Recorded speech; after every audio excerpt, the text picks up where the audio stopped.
Vamos lá, pessoal, começar aqui mais uma aula, certo? Sobre saúde da mulher. Hoje, gente, nós vamos falar da 9ª semana ao nascimento desse bebê. Mas a gente vai relembrar um pouco, certo? Para a gente chegar ao nascimento dele. Tempo de gestação, gente. Como contar o tempo de gestação?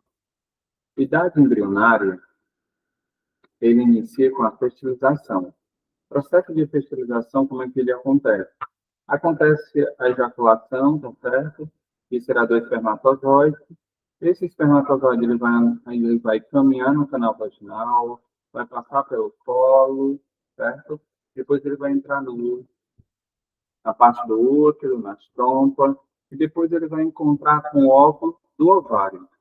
E aí ele vai se encontrar e vão se encaixar num só. Esse processo é conhecido como fertilização. Depois eles vão voltar pela tuba uterina e encaixar na parede do útero, que é no endométrio. E aí ele vai começar, certo, a surgir. 2 semanas após a última menstruação. Então, o processo acontece com 2 semanas após a última menstruação, que é o período fértil, certo, do sexo feminino. E tudo isso tem que acontecer, gente, entre 38 semanas e dá em torno de 266 dias, certo, desse processo gestacional. O período embrionário, ele dura 8 semanas para fazer o seu desenvolvimento, para ele surgir, certo, com o embrião. A idade gestacional, gente, que nós também usamos a sigla IG, inicia no período do dia do último período menstrual, que vai durar de 40 semanas e em torno de 280 dias. Então, a 9 semanas até o nascimento, período fetal. Maturação dos tecidos e órgãos, então está no processo de maturação, certo? Do amadurecimento dos tecidos dos órgãos. Rápido nascimento do corpo, certo? Então, rápido nascimento ali daquele feto. Diminuição ativa do crescimento da cabeça. Então, ali a gente tem uma diminuição desse crescimento dessa cabeça, tá certo? Porque sempre a cabeça de uma criança ela é maior do que o corpo, em comparação com o resto do corpo. Isso, gente, é normal, tá certo? Essa criança. Mas, no decorrer do tempo, ela tem que voltar à sua estatura normal, certo? Que a gente diz que é evoluir. E aqui a gente tem relação do tamanho da cabeça com o corpo. Então, aqui, gente, com 3 meses, a cabeça dessa criança ela é grande, tá certo? Isso é normal para essa criança. Com 5 meses, gente, ela vai tomando já uma estrutura, certo? Na redução do seu tamanho. E aí, ao nascimento, ele já tem simplesmente ali uma cabeça estruturada. Mas, assim, ainda é uma cabeça ainda que a gente considera grande. Mas, no decorrer, ela vai tamanho da cabeça em relação ao resto do corpo em diversos estágios do desenvolvimento. Então, ela é diferenciada. E, através disso, a gente vem trazendo aqui, gente, com 9 semanas, como é que ele se encontra, certo? 9 semanas, gente, se diz que como é que se eu calculo 9 semanas. Eu já sei que uma semana tem... Um mês tem 4 semanas, então ali eu já tenho no mês 4 semanas.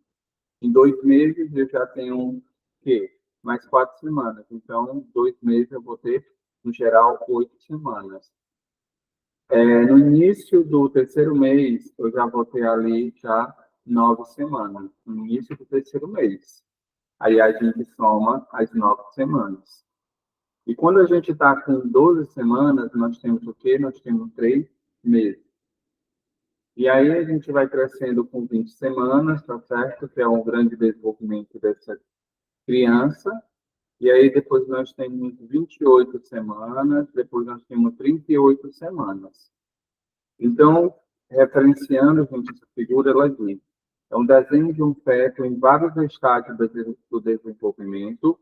O cabelo geralmente começa a aparecer com cerca de 20 semanas. Então, ele pode nascer com cabelo, gente, isso não é regra, certo? A gente chama de que essas crianças não têm esse parcial de que todas vão nascer com cabelo, mas algumas nascem, tá bom? Tem umas que nascem com pouco, tem outras que nascem com mais, isso é naturalidade. E depois ele vai ter a queda desse pelo, que seja parcialmente. E as sobrancelhas e os cílios usualmente são reconhecíveis com cerca de 24 semanas. E os olhos se abrem com cerca de 26 semanas, com o comprimento topo da cabeça e das nádegas. Então, aí ele já tem a sua formatura, certo? A partir de 28 semanas e começa a amadurecer a partir dessas 20 semanas. Como o feto ele é medido? O feto, gente, ele é através do comprimento entre o vestício do crânio e nádega. Então, ele é simplesmente dessa maneira que ele é medido, certo? O comprimento da cabeça até as nádegas, a gente vai simplesmente medir, tá certo? O feto. Então, o feto ele tem essa medição. Então, aqui eu estou medindo o feto. Então, o feto eu estou medindo aqui o bebê, certo? Ele é medido lá quando ele está dentro da barriga da mãe. Por isso que a gente pega no fundo do útero e vai até a região pubiana e ali a gente diz quantos centímetros tem essa criança. Mas antes de eu fazer essa medição, eu tenho que encontrar a área cefálica, certo? E a área das nádegas, para a gente fazer essa medição. Porque muitas das vezes ele pode estar horizontal, mas também ele pode estar vertical. O crescimento em tamanho e peso durante o período fetal, gente. Como é que ele vai ter seu desenvolvimento?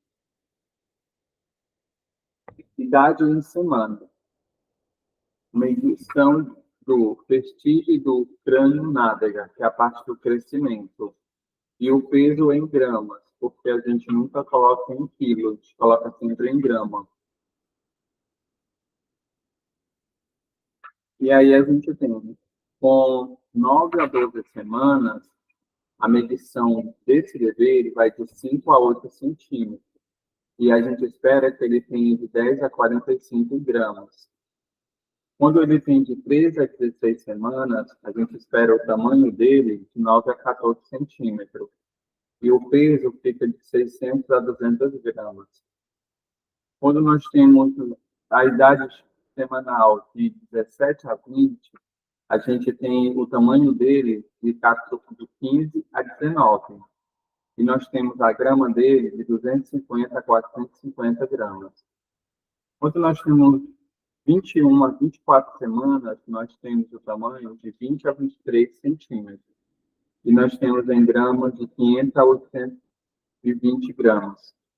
Quando eu tenho de 25 a 28 semanas, eu tenho o tamanho em centímetros de 24 a 27, e nós temos de 900 a 1.300 gramas. Quando eu tenho de 29 a 32 semanas, eu tenho o tamanho centímetro dele de 28 a 30 centímetros. Eu tenho 1.400 a 2.100 gramas. Quando eu tenho 33 a 36 semanas, eu tenho o tamanho dele de 31 a 34 centímetros e eu tenho 2.200 a 2.900 gramas. Quando eu tenho de 37 a 38 semanas, que é o tempo que esse bebê vai nascer, eu tenho com ele de 35 a 36 centímetros e tenho 3.000 a 3.400 gramas, que é ali, gente, é tanto a semana ideal para ele nascer, quanto relacionado ao centímetro que esse bebê tem que ter, e quanto em gramas que ele tem que apresentar, para ele ter conhecimento que ele teve um crescimento, certo? Dentro dos padrões esperados. E aqui nós temos medidas, vestígio, crânio, calcanhar. Quando a gente tem essa medida, gente, aqui agora a gente vai medir, tá certo? Referente a esse esquema, altura em pé em milímetros. E depois nós temos aqui, gente, um esquema que vai de 20 que vai de 12 semanas, 16 semanas, 20 semanas, 24 semanas, 28 semanas, 32, 36, 38 em semanas. Aqui é o modelo que nós temos certo também que está fazendo essa medição nesse feto de forma em pé. Estimativa da idade fetal desse bebê.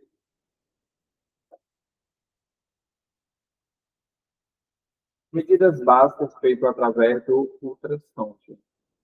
Então, nós temos aqui também, gente, quando nós não conseguimos, nós podemos estar fazendo então, uma estimativa pela ultrassom. Nós temos aqui o diâmetro biparietal, certo? Que é o BDP, diâmetro da cabeça entre as duas saliências parietais, que é onde vai mostrar na imagem. Circunferência da cabeça, circunferência do abdômen, circunferência do fêmur e circunferência do pé, fazendo toda essa circunferência através da ultrassom e dizendo como é que está a estimativa da idade fetal desse feto. E aí a gente consegue também estar fazendo pela ultrassom. Então, gente, esse achado não é um achado muito fidedigno, certo? Como a gente tem um achado no clínico, mas ele também é um achado que nós podemos estar fazendo a medida através disso. E aqui, gente, nós temos critério para estimular a idade de fertilização durante o período fetal. Como a gente mesmo já falou, certo? Fetos pré-viáveis e fetos viáveis. Então, pré-viáveis e viáveis. O que é que acontece? É o que a gente espera, como a gente mesmo já falou. Já entramos na semana, depois entramos nos centímetros, e ali a gente tem as gramas, que é o esperado. Tudo aqui é um reparo, certo, que a gente está dando relacionado a uma tabela tirado pela uma literatura biográfica. E aí a gente tem os dados mais dignos, certo? Esse livro que a gente está utilizando, gente, ele se chama Resende, certo? Esse Resende, gente, ele trabalha com a área da obstetrícia, certo? Então, a especialidade desses livros, Resende, é só a parte da saúde da mulher. Pontos importantes do período fetal. Não há um estadiamento formal para o período fetal, mas é útil considerar as mudanças ocorridas em períodos de 4 a 5 semanas. Então, gente, por que é considerado isso? Porque nesse período, gente, há um desenvolvimento, certo, desse feto, e é onde a gente pede um maior repouso do sexo feminino, e dentro desse maior repouso também a gente pede para não tomar, certo, nenhum tipo de medicamento, nenhum tipo de chá, certo? E vem desenvolver ali uma dor, uma náusea. Por quê? A gente vai ter uma multiplicação hormonal, certo? Uma modificação fisiológica no corpo da mulher, e isso é uma forma natural de acontecer, mas também a gente vai ter, assim, um surgimento, certo? De um embrião para o surgimento de um feto. E aí, nesse período, gente, ele não pode ser interrompido, porque se ocorrer um interrompimento, ela vai ter um aborto, ou pode ocorrer uma malformação do feto nesse período. Então, nós temos de 9 a 10 semanas, início de 3 meses, certo? Então, aqui é o início de 3 meses, por quê? Porque quando dá 9 semanas, gente, ele está na primeira semana dos 3 meses.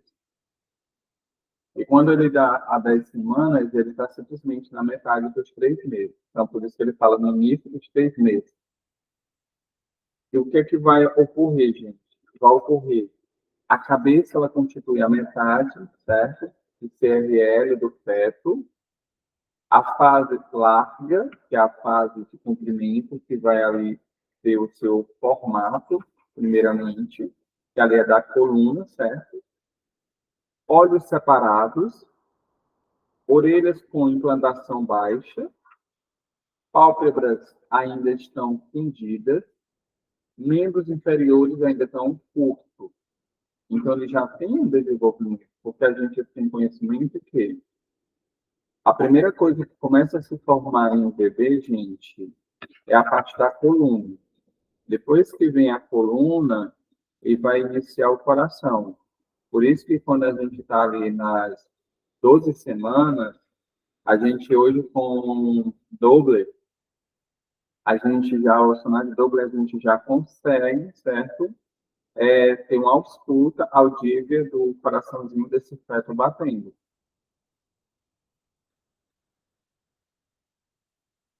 A metade do terceiro mês, gente, das 12 a 11 a 12 semanas, o que é que vai ocorrer?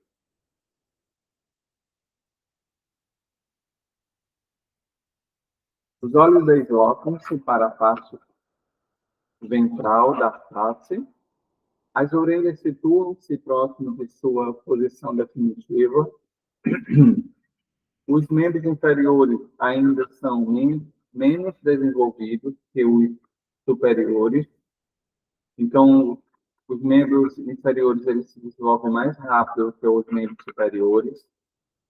E ele fala, o feto em 11 semanas, o cordão umbilical ainda mostra uma intumescência na sua base, causada por uma herniação das alças intestinais durante a sexta semana. O crânio desse feto não tem o contato liso normal. Então aqui, gente, há um abalamento, certo, na formação desse crânio. Então, ele não tem aquele formato lisinho. Os dedos das mãos e dos pés estão bem desenvolvidos.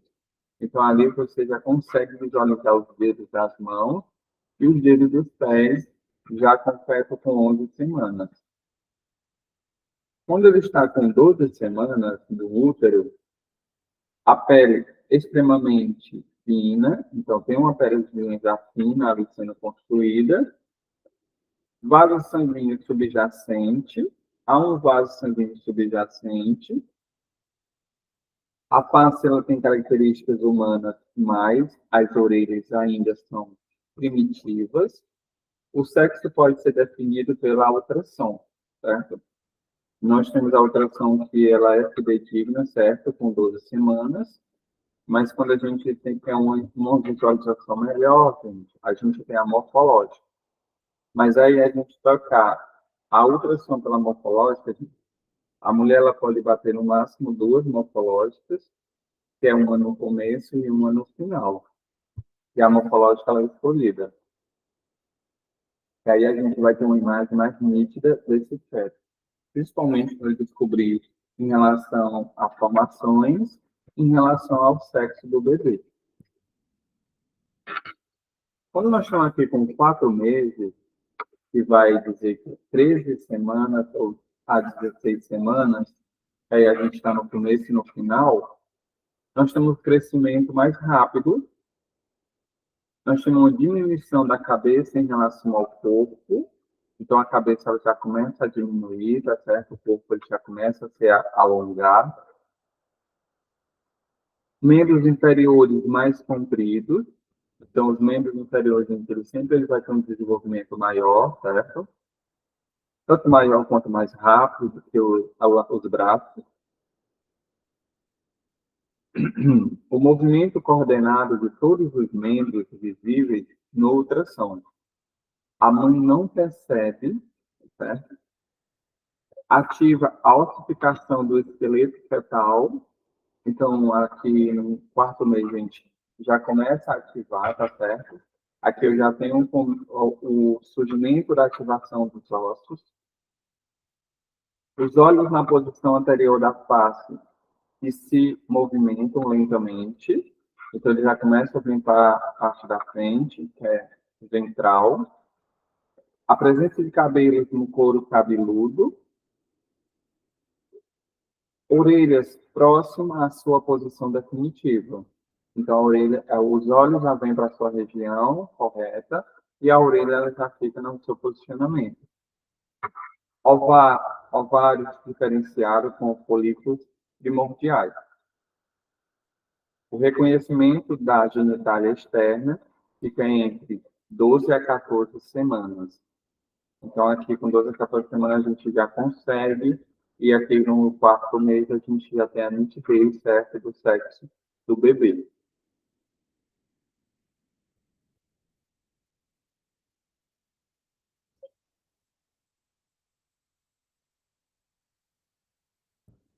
Com 5 meses, gente, nós estamos no início das 17 a 20 semanas. Nesse período, ele tem um rápido alongamento, certo? Do CRL, que é de 15 centímetros. No final do 5º mês, ainda pesa menos de 500 gramas. A pele está coberta pela verniz cancerosa, que é essa textura, gente, quando o bebê nasce, ele tem essa textura na pele dele. Então, isso, gente, é natural, certo, do bebê nascer com esse verniz canceroso, mas, de acordo com o banho, com suas repetições, esse verniz ele vai saindo, tá certo, aos poucos. A gente não precisa tirar no primeiro banho. Substâncias gordurosas que protegem a pele. Esta cobertura por lanúrio para manter a verniz cancerosa junto à pele. Então, ele mantém ali o lanúrio, certo? Perante a pele. As sobrancelhas e o cabelo da cabeça são visíveis. Então, aqui já é visível no 5º mês. A formação de tecido adiposo pardo. A mãe percebe os movimentos do feto. Então, aqui ele já começa a se desenvolver, já, certo? E a mãe já começa a ter uma percepção que o feto ele se encontra, certo, em movimento. Aqui no feto, 18 semanas, conectando com a placenta por meio do cordão umbilical. Então, através do cordão umbilical do bebê, se conecta à placenta e a placenta está aderida ao endométrio. E o endométrio é a parede do útero feminino. A pele do feto é fina por causa da falta de gordura subcutânea. Então, pela falta dessa gordura subcutânea, então por isso que a pele dele é fina. Mas esse bebê, ele tem uma epiderme e ele tem a derme, mas ele não tem a subcutânea, ou como vocês gostariam de se chamar, hipoderme. Nota a placenta com seus cotíleons e amino. Então, isso é contido, certo, na placenta. Já com 6 meses, nós temos aqui 21 a 25 semanas. Apresenta pele avermelhada e tem aparência enrugada pela falta de conjuntivo subjacente. Então, ali já começa, a pelezinha já começa a enrugar, porque ali ele já tem o quê? Simplesmente um crescimentozinho maior relacionado à pele. Na 24 semanas, sem iniciar a produção de lactante, une nos dedos das mãos, já tem o surgimento. Se nasce nessa fase, vai precisar de cuidado intensivo para sobreviver. Então, se nascer com 6 meses. 7 meses, gente, ele já está com 26 a 29 semanas. Ele tem um CRL de 25 centímetros, pesa 1.100 gramas, é capaz de sobreviver se for prematuro. Unha dos dedos dos pés se tornam visíveis. O tecido adiposo pardo representa 3,5% do peso corporal. Na 28ª semana, a medula óssea torna-se o principal produtor de sangue. Então, já a medula óssea ela já toma de conta, certo, da sua função para esse bebê na 28ª semana. O feto com 7 meses, ele tem contornos bem arredondados, como resultado da posição de gordura subcutânea. Nota a torcedura do cordão umbilical. Simplesmente é quando ele enrola porque o bebê se encontra em movimento. Quando a gente está aqui no 8º mês, nós temos de 30 a 34 semanas, A gordura parda é de 8% do peso corporal. Então, aqui já tem um tecidozinho adiposo nesse bebê. Desaparecem as rugas da pele e o lanúrgo da face. Então, isso nós já temos um desaparecimento desse lanúrgo. Quando a gente está com 9 meses, que é de 35 a 38 semanas, o crânio ele apresenta a maior circunferência do corpo, o CRL é em torno de 36 centímetros e o CHL é de 50 centímetros. O peso vai variar de entre 3.000 gramas a 3.400 gramas. As características sexuais elas são evidentes. Os testículos deverão estar no escroto. A pele conserva o verniz canceroso. Só apresenta lanúrgo na região interescapular. E aí, o que seria lanúrgo, gente? As unhas das mãos ultrapassam as pontas dos dedos. E aí a gente vai fazer a somatória, ver que esse bebê está realmente no nono, certo?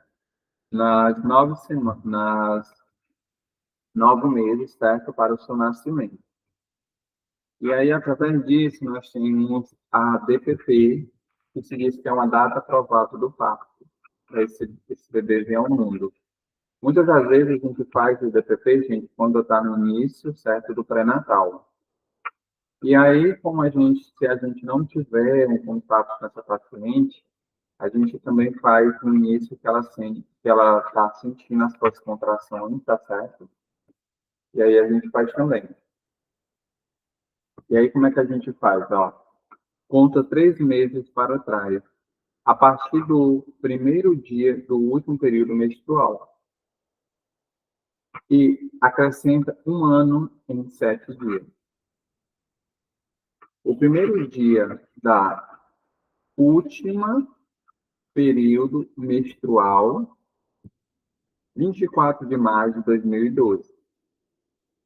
Subtrai com 3 meses, que seria 24 de fevereiro de 2012. Adiciona 1 ao ano e 7 nos dias. A data provável dele ficava no 1º de março de 2013. Observação. Cálculo para mulheres com ciclo regulares. Se for ciclo irregular, pode ocorrer erro de 2 a 3 semanas, certo? Então, fica um pouco mais para frente. Então, vamos aqui, se nós estamos em março, ele pode ocorrer ali no finalzinho de março ou comecinho de abril. Aqui, gente, é trazendo outra tabela, certo? Do que a gente explicou, se tornando mais fácil para vocês. Aqui, gente, a data da última menstruação no mês. E aí a gente toca quando ocorre de janeiro, fevereiro ou março. Então, a DUM, que é a data da última menstruação, o que é que acontece? Toma 7 ao dia. Então, vamos ter lá, a pessoa diz que a data da última menstruação dela foi dia X, mês X e ano X. Show de bola. No dia, nós botamos mais 7.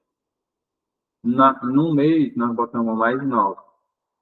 E o ano, a gente não coloca nada, certo? Aí, o que que acontece? Eu posso colocar no ano, gente, um 0, certo? Para a gente não manter o ano, a gente pode colocar o 0, porque o 0 não vai fazer diferença nenhuma. E depois a gente faz a somatória, e aí isso vai dar a data provável do parto desse ser. Mas dessa forma é quando elas vêm de janeiro, fevereiro ou março, relacionado à data da última menstruação.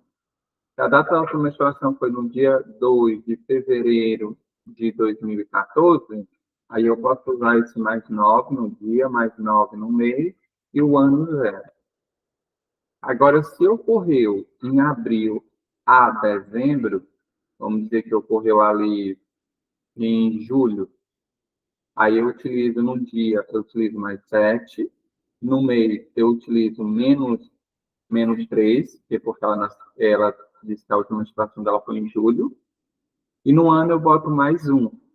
Então, tem que observar, gente, relacionado aos meses, aos meses, tá certo?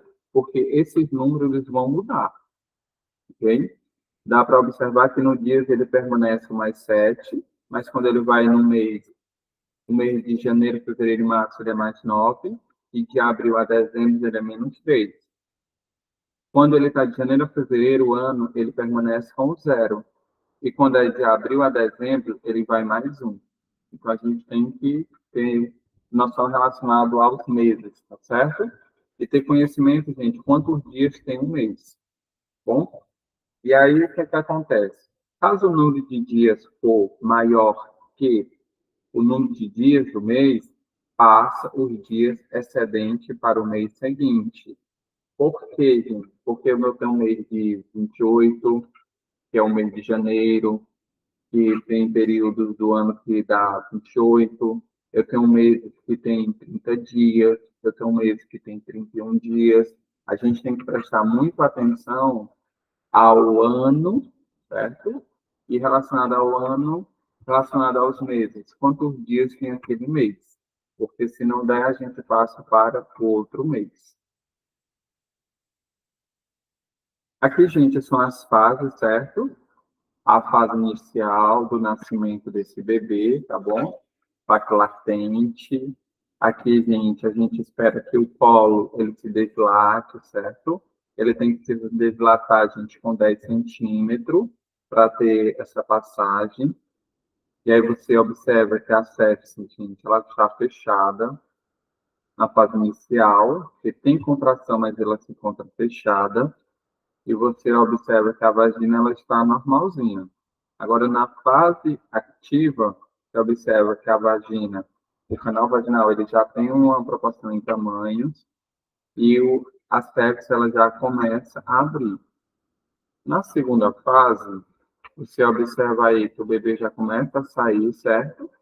Então, a cabecinha dele já começa a sair.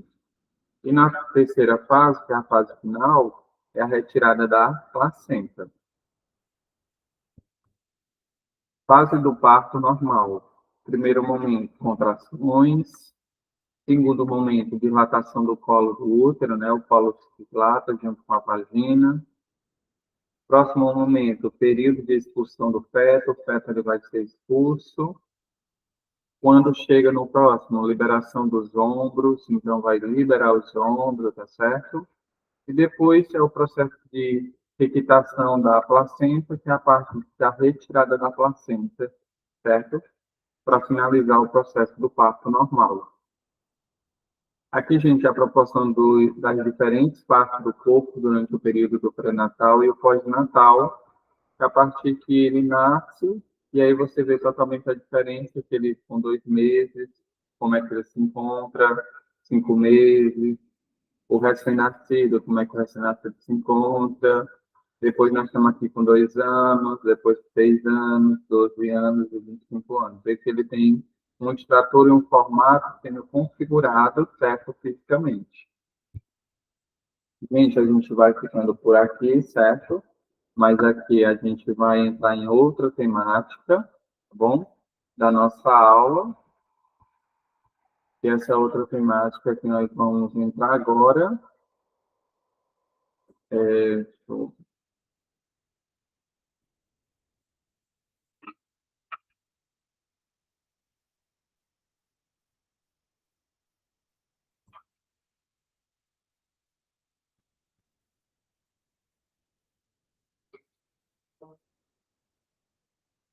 Olha, gente, a gente vai entrar aqui. Agora a gente já teve, certo? O bebê ele já veio, já, certo? E agora a gente vai começar a cuidar desse bebê agora, certo? O cuidado da URN no alojamento conjunto. Triagem neonatal, hipoglicemia e icterícia. A gente vai começar. Alojamento conjunto, gente, ou a criança, ela fica junto com a mãe, certo? Isso é quando a criança ela não mostra nenhuma complicação. E a gente vai fazer algumas correlações com essa criança. E a gente começa a falar alojamento conjunto. Alojamento conjunto, gente, é um sistema hospitalar em que o recém-nascido sadio, certo? Ele tem que ser sadio para ir para o alojamento conjunto logo após o nascimento. Permanece com a mãe de 24 horas por dia, no mesmo ambiente até a alta hospitalar. Então, gente, o alojamento conjunto é esse. É quando o paciente é sadio, ele está ali do lado da mãe, certo? E ele vai receber as primeiras orientações certas que seria sua mãe com ele.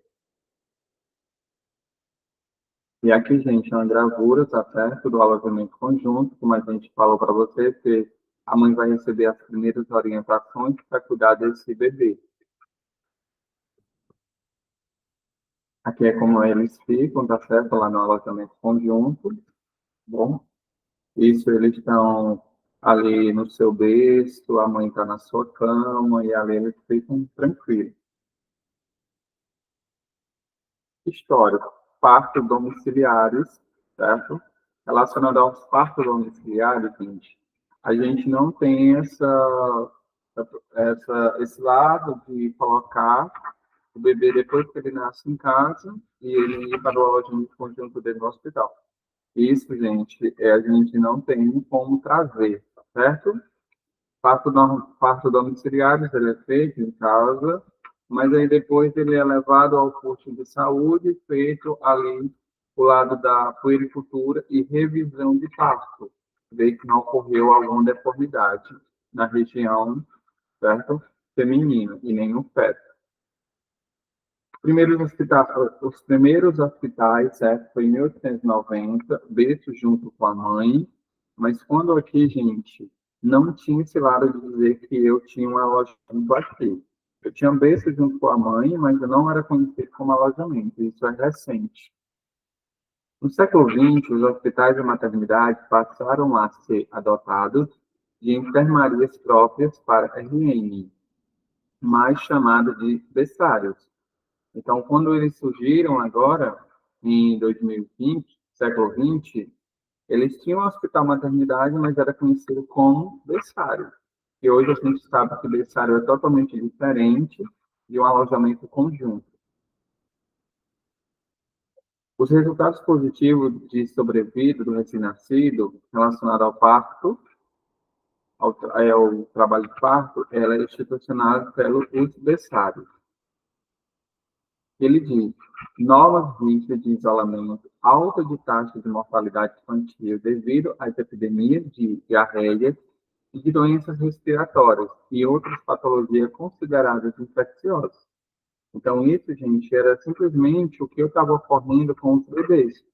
Então, a gente tinha um número muito grande de mortes de bebês, e isso ficava relacionado ao parto, ficava relacionado às doenças, certo? Que ele pegava naquele ambiente, e ali se complicava e ali chegava uma complicação que seria o óbito. O RN manuseado exclusivamente por pessoas hospitalares, sem visita, horário para ser levado à mãe. Então, ali não tinha uma coisa regularizada. Então, você tinha uma coisa programada. Nos anos 40 e 50, as primeiras propostas de modificação desse sistema de assistência, que começou ali a ser pensada, tá certo?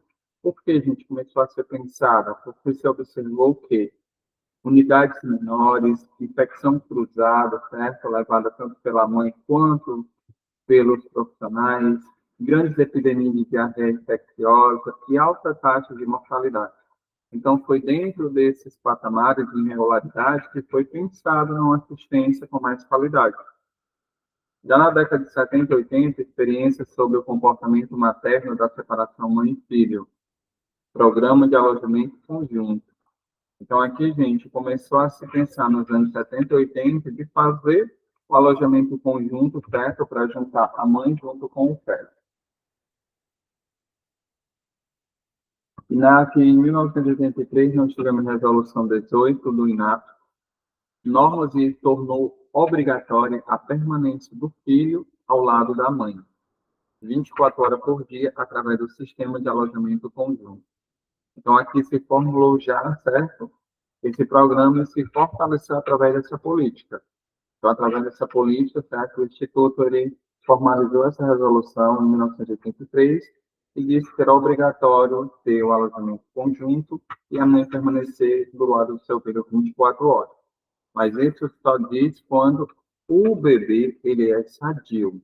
Se o bebê ele é sadio, ele vai ficar no alojamento conjunto. Em 1985, o Programa de Reorientação da Assistência Obstétrica e Pediátrica. Então, aqui teve um novo pensamento, certo? Nas novas bases do sistema de alojamento conjunto. Foi onde foi pensado, certo? Em orientar a mãe, certo? E essa orientação, gente, ela é voltada para o banho, ela é voltada para a amamentação exclusiva até os 6 meses, é orientado, relacionado aos verniz cancerosos, aos lanúvios, que são os pelos na pele do bebê, certo? Então, todo esse passo, gente, era passado com uma orientação para a mãe que ela pudesse estar sendo orientada e mostrar um cuidado maior com o seu bebê. Nos anos 90, o Instituto Nacional de Alimentação e Nutrição, com o apoio da UNICEF, ele apontaram que 47% das 667 unidades pesquisadas desconheciam a resolução do UNINAP 18/2023. Então, gente, ali eles viram, simplesmente, elas não tinham conhecimento da importância da nutrição, certo? E seria passado como orientação lá no alojamento conjunto. Considerou-se fundamental a permanência do bebê junto à mãe e as orientações adequadas por parte da equipe de saúde, através das ações educativas, com adequação à realidade local de cada serviço de saúde. Então, você viu aqui, gente, a obrigatoriedade, certo, dos profissionais orientarem a mãe relacionada ao bebê, principalmente o lado nutricional, certo? O lado da pegada correta da amamentação, o lado correto de colocar o bebê para dormir. Então, tudo isso foi visto, certo? O lado da limpeza, com o bebê relacionado ao corpo umbilical. Então, são passos que nós trabalhamos, tá certo? Relacionados através da educação, levada pelo INAPS 18/83. O ECA, na lei no número 8.069, de 13 de julho de 1990, diz o quê, gente? Dispõe do Estatuto da Criança e do Adolescente e das outras providências. Então, ele vai amparar essa criança até a adolescência. O artigo 10 diz: os hospitais e os demais estabelecimentos de atenção à saúde de gestantes, públicos e particulares, obrigados a manter o registro das atividades desenvolvidas através de prontuários individuais pelo prazo de 18 anos. Então, gente, o que é feito nesse bebê lá no alojamento conjunto tem que ser registrado e tem que ser guardado por 18 anos. Isso é obrigatório. 2. Identificar o recém-nascido mediante o registro de sua impressão, plantar e digital e da impressão digital da mãe, sem prejuízo de outras formas normatizadas pela autoridade administrativa competente. Então, gente, é obrigatório fazer esse registro. Por quê? Porque se quando não se fazia, se tinha trocas de bebês, certo? Então, não tinha como identificar pelo rosto, pelo tamanho, pelo peso. Então, tinha muitas trocas de bebê e os bebês ficavam trocados. Agora, nós tínhamos por obrigação de fazer, certo? Essa parte de identificar o recém-nascido. 3. Proceder a exames visando ao diagnóstico terapêutico de anormalidade no metabolismo do recém-nascido, bem como prestar orientação aos pais. Aqui, gente, quando o bebê nasce desnutrido, ele fica ali, e depois, ele, quando chega ali em 2.200, 2.300, 2.500. Ele é devolvido para a família, certo? E para dar orientação à família, para dar continuidade, tá certo? A esse bebê. Quando o bebê ele nasce ali com icterícia, certo? Com aquela coloraçãozinha amarelada, relacionada ali a um déficit na bilirrubina. Então, ele também tem esse processo, tá certo? De pegar os primeiros cuidados dentro da unidade hospitalar e depois devolvido para a família orientada, certo? Para manter esses cuidados. 4. Fornecer declaração de nascimento, onde contém necessariamente as intercorrências do parto e do desenvolvimento do neonato. Então, aqui, gente, o que consta é se ocorreu intercorrência e que intercorrência foi essa, para a família ser orientada para isso não vir a ocorrer novamente. 5. Manter o alojamento conjunto, possibilitando ao neonato a permanência junto à mãe. Então, aqui, gente, ele fala que a gente tem que manter, certo, o máximo possível o alojamento conjunto, que é o bebê próximo da mãe. Mas isso, quando se torna impossível, é porque o bebê ele apresentou uma intercorrência e ele vai para outra unidade. 6. Acompanhar a prática do processo de amamentação, prestação de orientações quanto à técnica adequada enquanto a mãe permanece na unidade hospitalar, utilizando o corpo técnico já existente, incluindo pela lei no número 13.436, de 2017, vigente. Aqui, gente, é o acompanhamento que nós temos, certo? Lá no alojamento em conjunto, ver que a mãe está colocando o bebê de forma correta para o processo de amamentação. E se não tiver, tem que simplesmente orientar da forma correta para acontecer esse processo. E permanecer no processo de amamentação até os 6 meses de exclusividade. Então, não pode dar água, não pode dar chá, café para essa criança. E a amamentação, gente, ela é de livre demanda, porque ele não tem horário X de se amamentar, certo? Porque simplesmente é uma amamentação e em seguida ele vai urinar e depois ele vai querer mamar novamente. Então, é de livre, certo? Amamentação. Objetivo do alojamento conjunto. Aumenta o índice de aleitamento materno. Então, ali, gente, tem simplesmente uma proteção maior, certo? Tanto para o bebê quanto para a mãe. Estabelece vínculo afetivo entre a mãe e o filho. Reduz o índice de infecção hospitalar cruzada, porque, gente, há um contato mais próximo, então é a mãe que está cuidando. Estimula a participação do pai no cuidado com o RN, então tem que estimular, certo? A participação do pai. Possibilitar o acompanhamento da amamentação sem rigidez de horário, visando esclarecer as dúvidas da mãe e incentivá-la nos momentos da insegurança. Então, aqui, gente, uma dúvida que a mãe apresenta aqui na amamentação é em relação à coloração, certo, do leite materno. Porque o primeiro leite materno, gente, é o colostro. E o colostro, gente, ele é como se fosse uma água, certo? E ali ela acha que não será possível nutrir o bebê.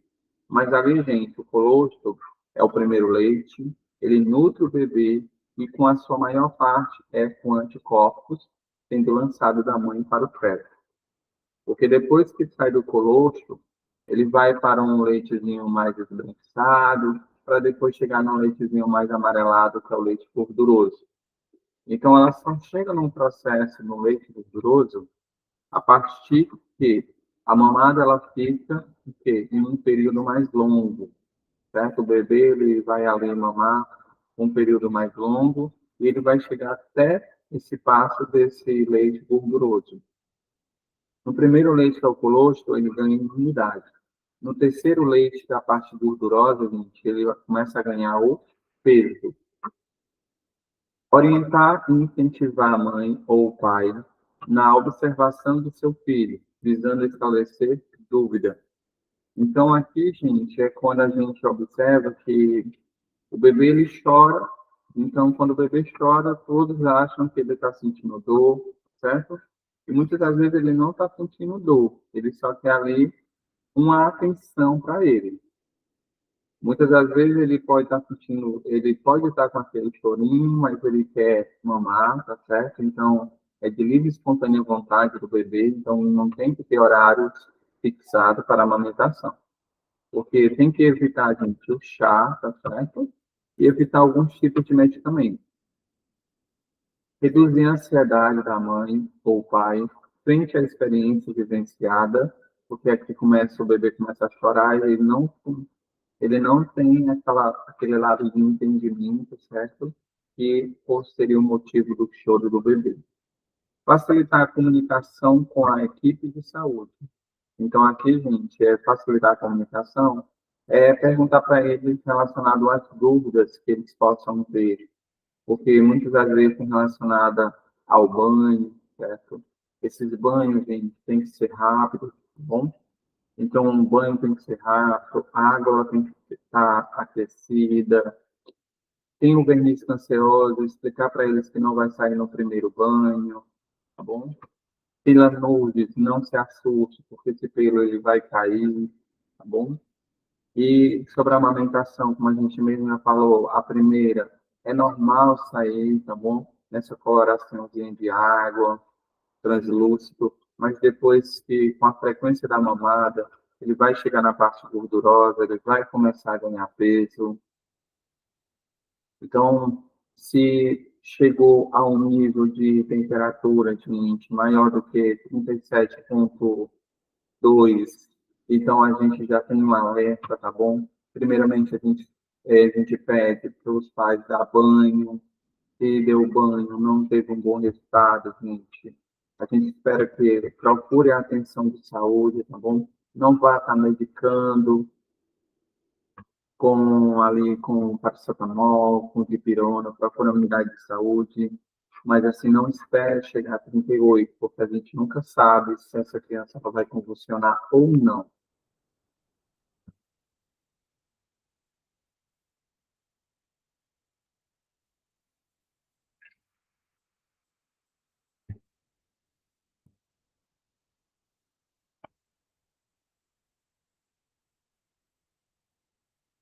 Segundo as normas básicas para o alojamento conjunto, aprovada pelo Ministério da Saúde, fez todo o binômio, mãe e filho, com característica descritiva a seguir, deve permanecer em alojamento conjunto até a alta hospitalar. Mãe livre de condições que impossibilite ou contraindique o contato com o RN. Aqui, gente, é quando a mãe apresenta alguma patologia ou o feto apresenta alguma patologia, por isso que eles podem se separar. Depois, então, a mãe vai para casa e o bebê fica, depois, então, o bebê vai para casa e a mãe fica. O RN com boa vitalidade, capacidade de sucção e controle térmico, que é da temperatura, RN com maior de 2.000 gramas, maior do que 35 semanas, apigar maior do que 6 ou 5 minutos, tem as atribuições da equipe de saúde no alojamento conjunto, estão encorajamento ao aleitamento materno sobre livre demanda, como a gente mesmo já comunicou. Ok? Então, isso, gente, segue a orientação aqui do alojamento conjunto.